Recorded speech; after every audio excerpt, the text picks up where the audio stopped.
அனைவருக்கும் குருவடி சரணங்க. இன்றைய பகுப்பாய்வா யாரெல்லாம் தனக்கான மானுடவியல் தத்துவத்தங்க தேடி பயணிச்சிட்டு இருக்கீங்க? தனக்குள் பதியப்பட்டது எது? தன் உணர்வில் தன்னை தேடக்கூடியது எதுங்க?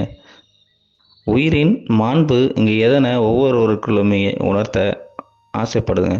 மானுடவியலின் தத்துவம் எதனை மாண்பிக்க வந்ததுங்க?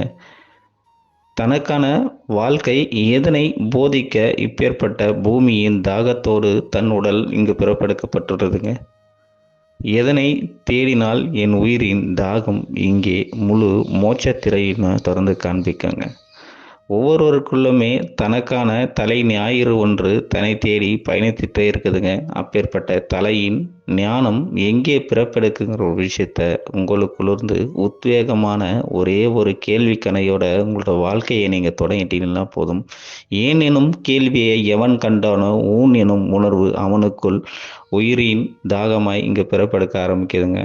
கல்விக்குள் கயவகனாய் கண்டு உண்மைக்குள் உயவனாய் உனை தேடி பயணித்தால் போதும். உலகம் எதனை எதற்காக என்னுடல் தந்தது?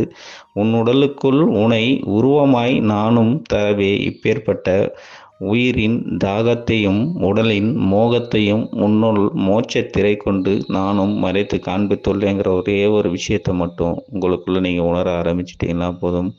உங்களுக்கான சூரியனின் நாடி எதுங்கிற ஒரு விஷயத்த உங்களுக்குள்ளே நீங்கள் நாடி பயணிக்க ஆரம்பிச்சிடலாங்க. தாகம் கொண்டவன் தன்னுயிரை தேடி பயணிக்கின்றான். ஊகம் கொண்டவன் உலகம் தரும் வாழ்க்கையின் தத்துவம் எதுங்கிற விஷயத்த தனக்குள்ளிருந்தே தனி தேடி தன்னை ஆளும் வித்தை எதுங்கிற விஷயத்த கற்றுக்கொள்கிறாங்க. அனைவருக்கும் குருவடி சரணங்க.